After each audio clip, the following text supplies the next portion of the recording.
Just speaking. Alrighty. Why is it a black screen? Oh, there we go. All right.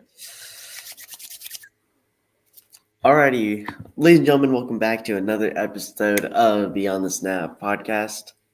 We're so excited to bring to you our week 0 recap of what happened, as well as giving our BFER power poll a update. Who's going to climb? Who's going to fall? Florida State's going to fall. And lastly, we're going to give you our week 1 analysis on each game and who we predict to be your winners. And we're also going to give you the money line just so you know what's happening. Alrighty, to start it off, we're going to start with the biggest news that has happened yesterday for us, and that is Florida State Seminoles travel to Dublin, Ireland to face off against Georgia Tech and lose in one of the biggest upsets probably that's going to happen, or a really big upset that might happen this season. Could be considered as one of the biggest upsets. That is definitely for sure right now. But yes, what went wrong, Kieran? Why did Florida State lose? And what is next for the Seminoles? So they got dominated up front. There are games where you see upsets where it's a crazy game where the ball just bounces out of your hands, right? Maybe your quarterback throws a couple interceptions. Maybe there's a bad tackle and you miss a big tackle, and then your running back fumbles it away twice, or you have a bad snap or something like that, and it just all goes wrong. That's not what happened. In fact, Georgia Tech had more unforced errors than Florida State did, in my opinion. To me, Georgia Tech just played like the better team. They were able to absolutely dominate, especially in the trenches. And on those lines of scrimmage, they just looked like a tier above Florida State, and that's what enabled them to win. Even though, strictly speaking, their talent isn't as good. Their O line played incredible. They rushed for almost 200 yards, absolutely dominating that defensive front, especially defensive tackles. They were getting blown off the ball like nobody's business. Really, it looked like a totally different division of football and caliber of football being played by Georgia Tech. They were just able to feel in control. To me, it looked like Georgia Tech, they weren't wearing yellow jacket uniforms. They were wearing Wolverine uniforms. They were wearing the maize and blue. They were just running it up the throat. They were just forcing their will onto Florida State. And you saw that from the very first. Florida State went down, had an easy touchdown, ran the swinging gate 2-point conversion. But then Georgia Tech came right back, several long runs down the field, and then punches it in on a very gritty play. And Florida State just lost this game. It wasn't any zero nerves. It wasn't any of that. They just lost. And that's, to me, is the scariest thing for Florida State fans. Here's what Yeah. And I just want to add on to that. So, why did Florida State lose? Because, look, here's the thing Florida State was in control of the game as well as Georgia Tech for like basically the entire time. And what I mean by that is if you look at their time of possession, it was 30 minutes, 21 seconds to Florida State, 28-34, I think, for Georgia Tech. They both had the exact same first downs. Actually, Florida State had more first downs than Georgia Tech, and who do you call it? Threw more passes than or threw for more yards than the other quarterback. DJ Uyunglele threw for more passing yards. So what do I mean by this? The part where they lost this game is the defense. This entire week we've been hyping up, everyone's been hyping up Florida State defense. Oh, they lost 10 players. Oh, but they got Marvin Jones Jr. through the portal. Oh, they still have Patrick Payne, who's going to be an elite linebacker, who's going to be crushing through the entire game. But still, the one play that seemed to work best for Georgia Tech was a halfback run every single time down the field. So the sad part is on the first drive where Georgia Tech scored, they did not even have to play on a third down because of the fact that they were able to gash the defense of Florida State.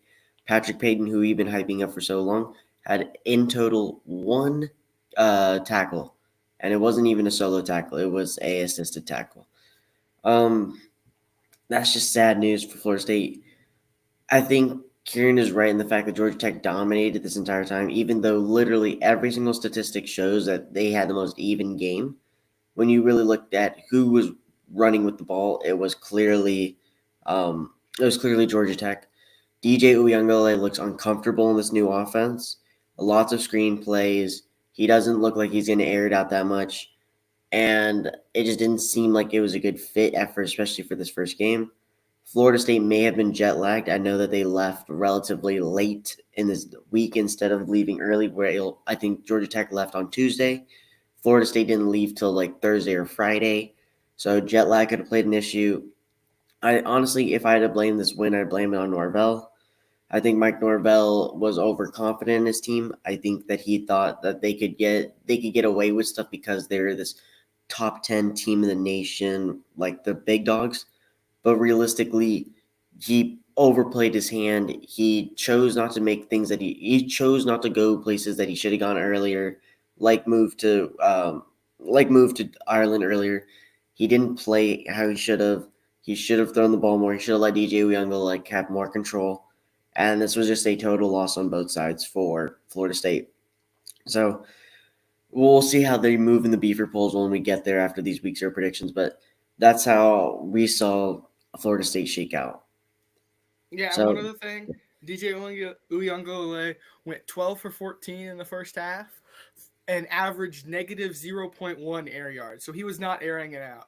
And yeah, later he did, but they were inaccurate. He made one, what I would call a high quality quarterback throw where he was able to hit somebody on a back shoulder where the DB had gotten over the top and they were able to make the catch. And that was what kept them in the game.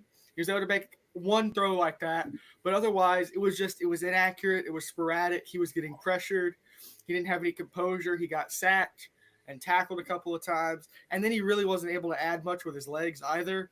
Whereas you look at Haynes King, less consistent through the air, but he's a dual threat. He's a true dual threat, and he was able to make big plays on the ground when he couldn't get it done through the air. yeah, So really, Florida State, you got beat. You have concerns literally everywhere, from O line to secondary to D line to linebacker. Good God, to everyone else, and especially I do want to shout out Kyle Eifert. He was everywhere. He made some crazy plays. So did the defensive backs tackling and covering on Georgia Tech. Incredible game there. But even still, you cannot be looking like this against a Georgia Tech team because I do not think they're going to be a championship contender. And that game looked like you were playing a championship contender. yeah. And just lastly, I know we're giving out flowers, so let's just shout out real fast Jamal Haynes. He's the running back for Georgia Tech. He was averaging 6.8 yards per carry. And so that means he was moving the chains basically every single time he touched the ball.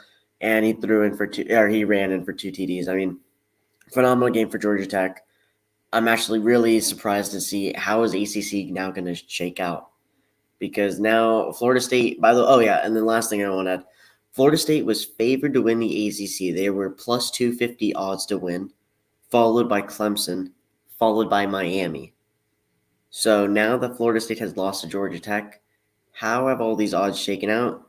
Will Miami, if they beat Florida this week, jump? If Clemson beats Georgia, of course they'll jump to number one. But if we're going based off of odds, Clemson's most likely going to lose, according to Vegas, and Miami's favored to win. So now is Miami your favorites to win the ACC, or does it move to Clemson still? It's all up in the air. Yeah, and also this was a conference game, so this is going to hurt Florida State in terms of win-loss records, and they have much harder games coming down the pipe. Yep. Alrighty, moving on now from that total crazy happening in Ireland. We're going to come back to America for a little bit, and more specifically Nevada, where we saw the SMU Mustangs take on Nevada in what was actually a really, really bad game if you are an SMU Mustangs fan or a player on that field, because that was not a fun one to watch, especially come fourth quarter. Yeah.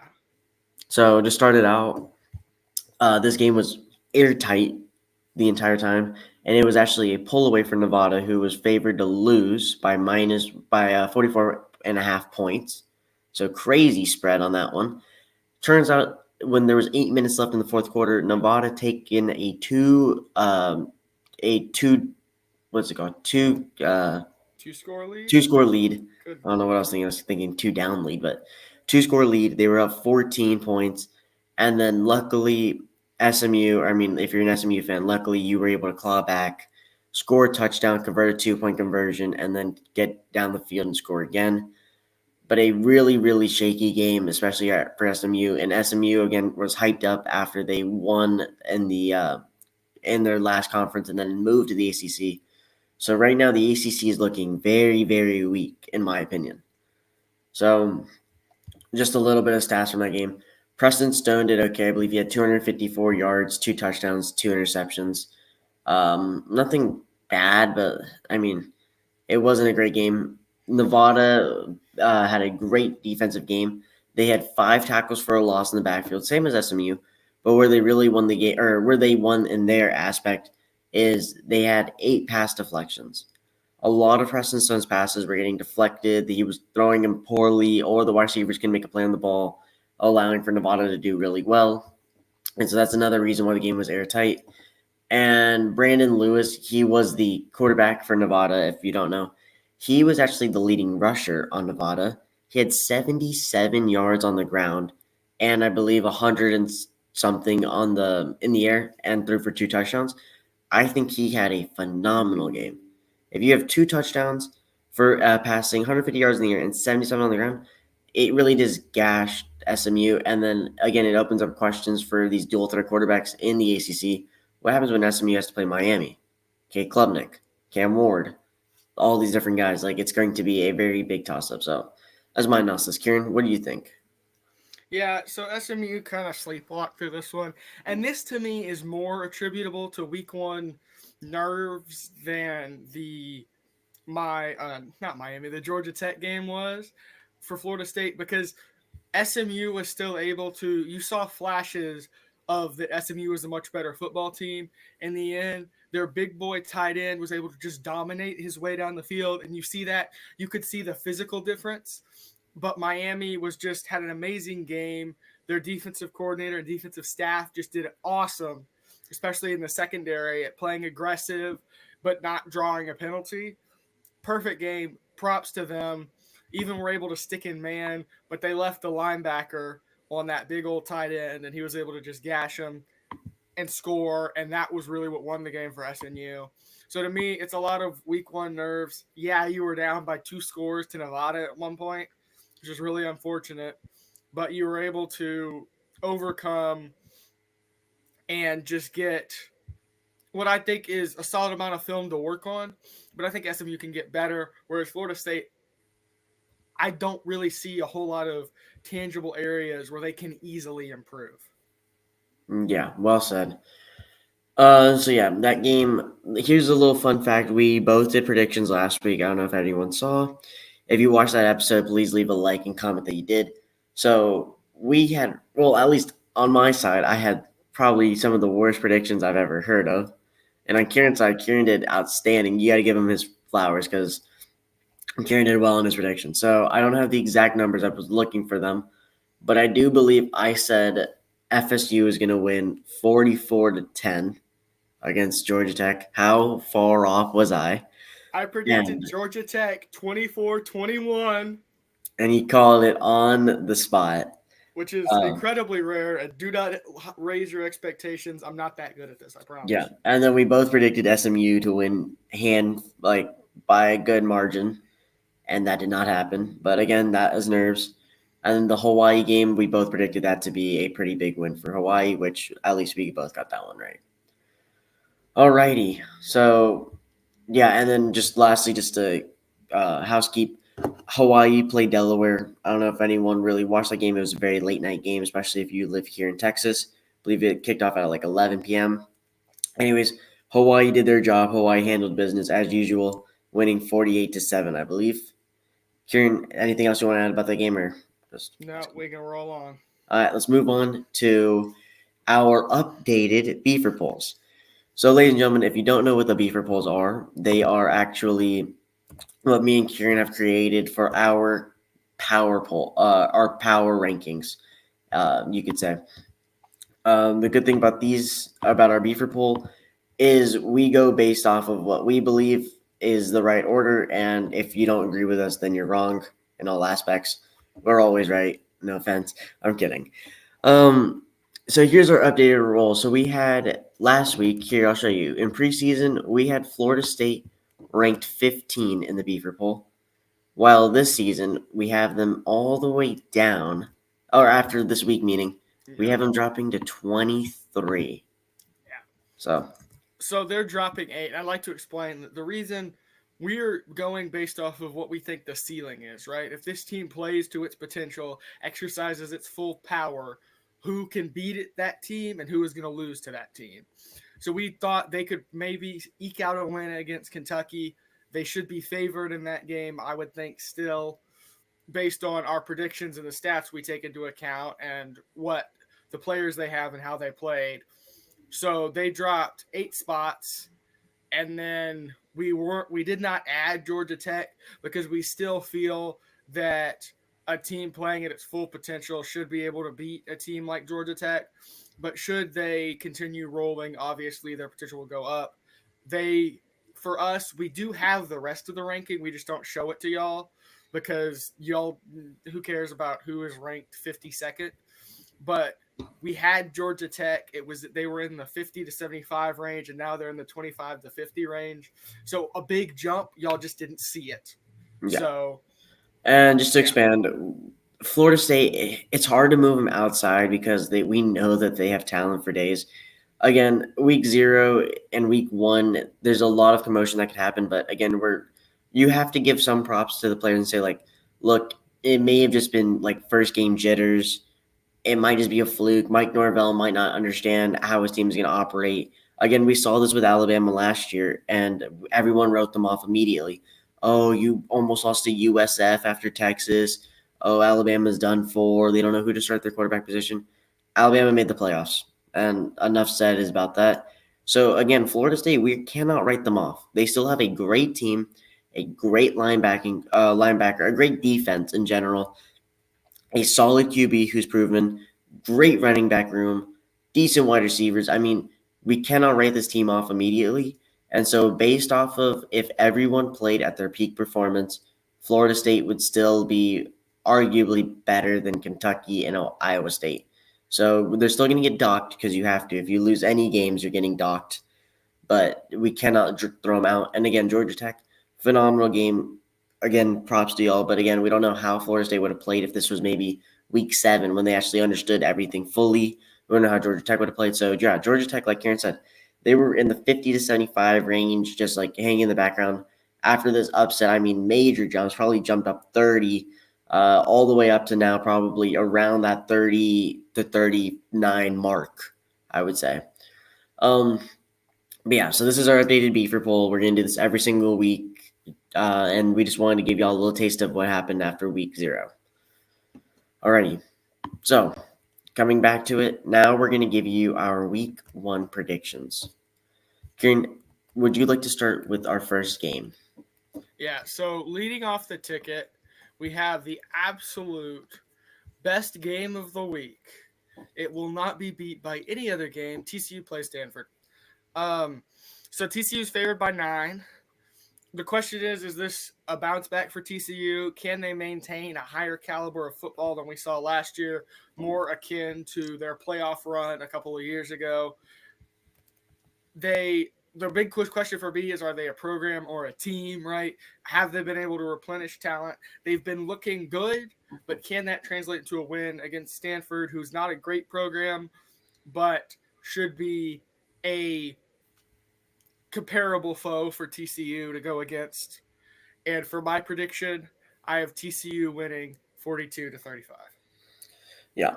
And again, so we're just going to highlight a couple of these games because a lot of the teams that everyone mentions, Ohio State, Texas, they're playing like lower end teams, FCS schools. So we just want to highlight for y'all the games that we think are going to be interesting and we hope that you find interesting. So again, Stanford, TCU.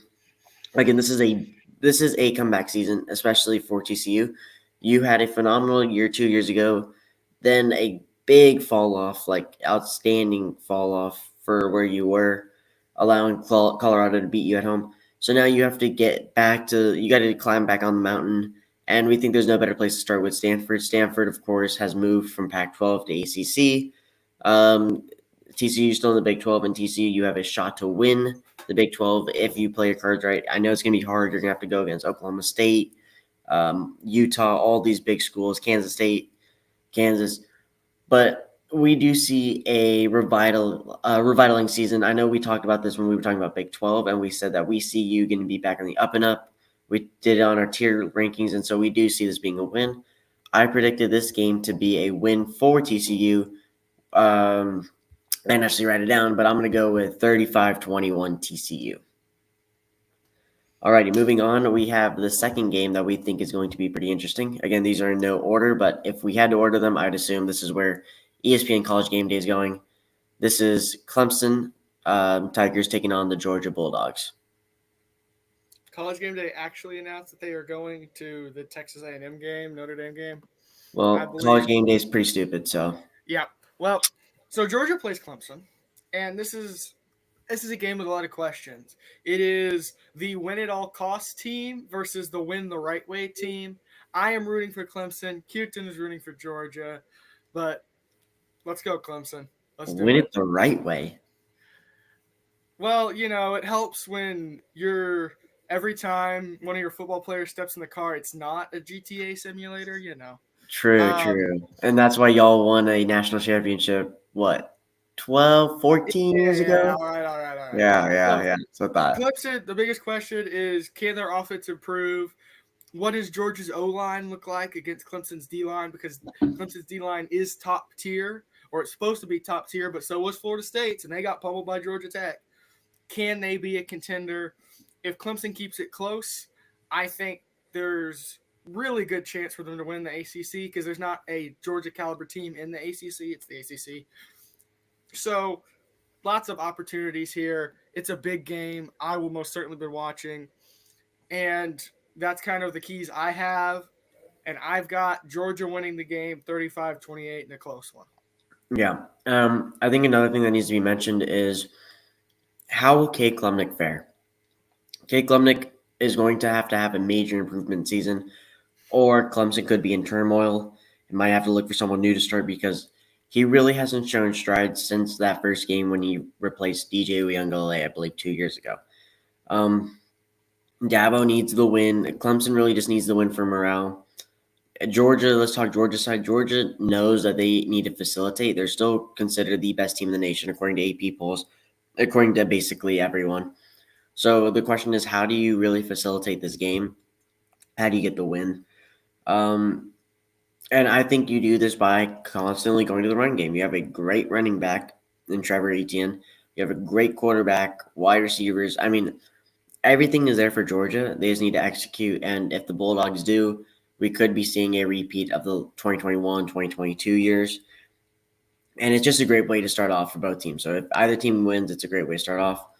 Of course, everyone knows where I'm going. I'm going to go Georgia Bulldogs winning the game 42-21.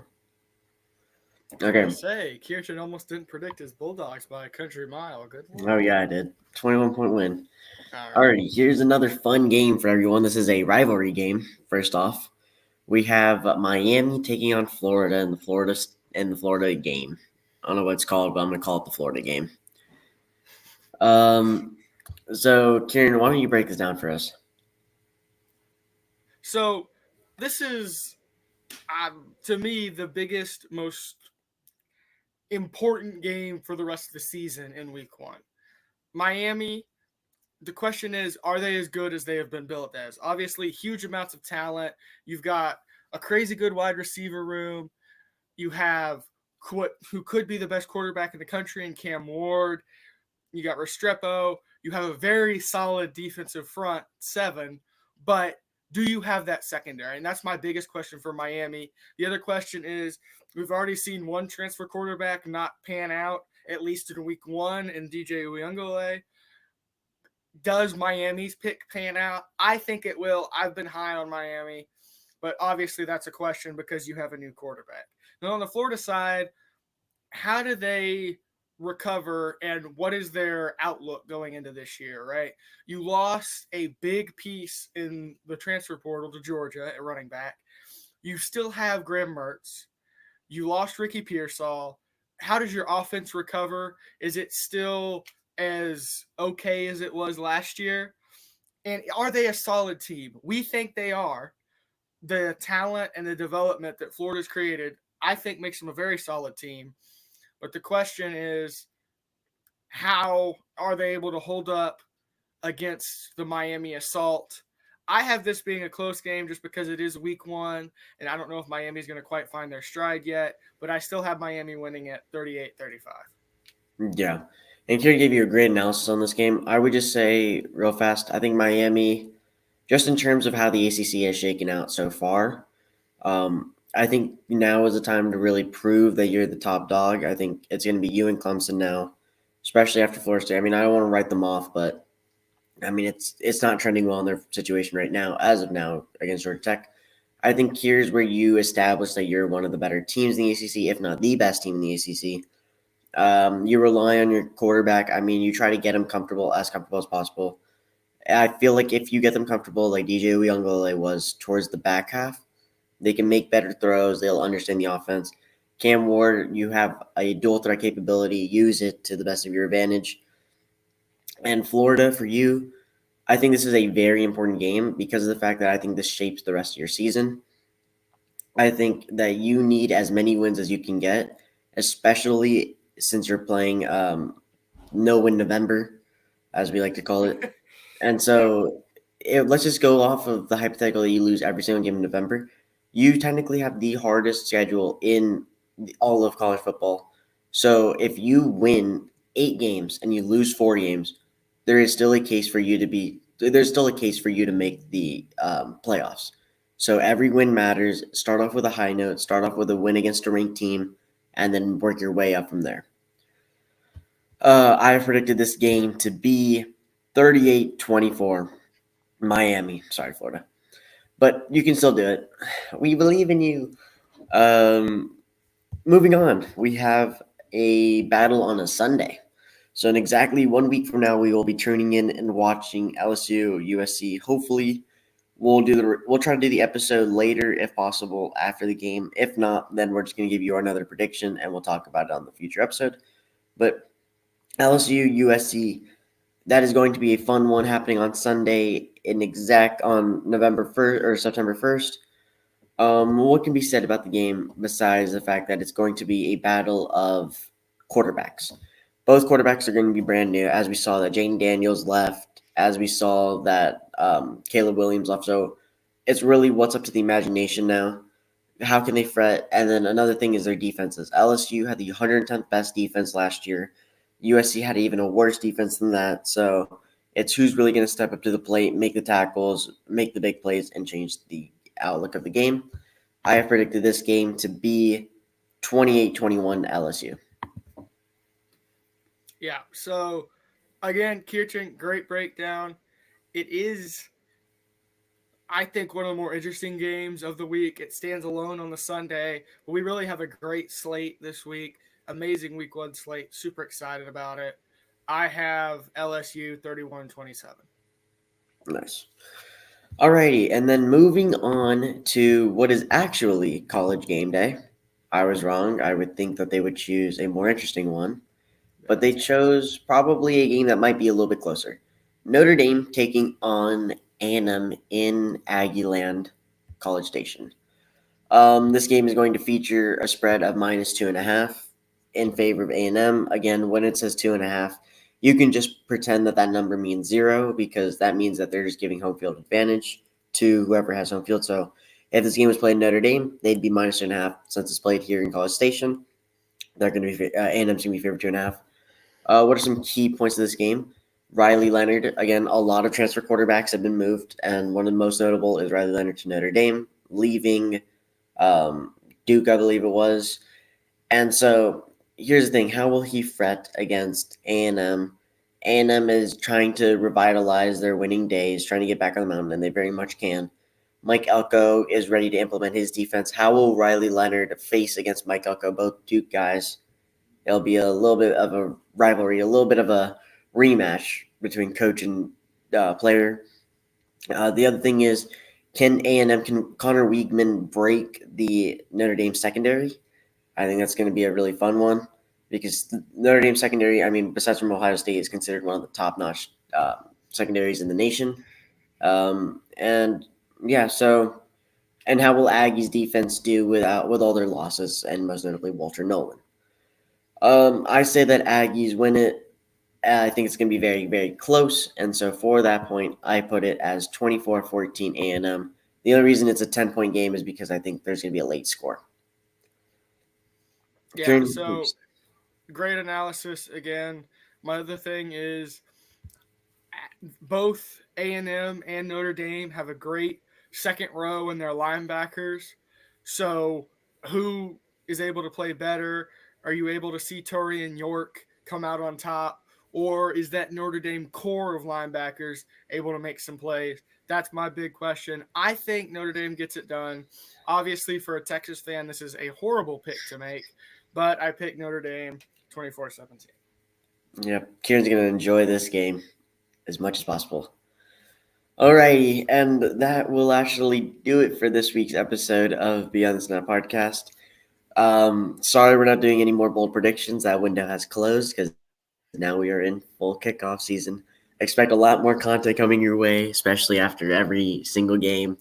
This is where it gets real, folks, and we will have college football for every week until January. So strap in. It's going to be a fun season, and we will see you next time. Peace. Peace.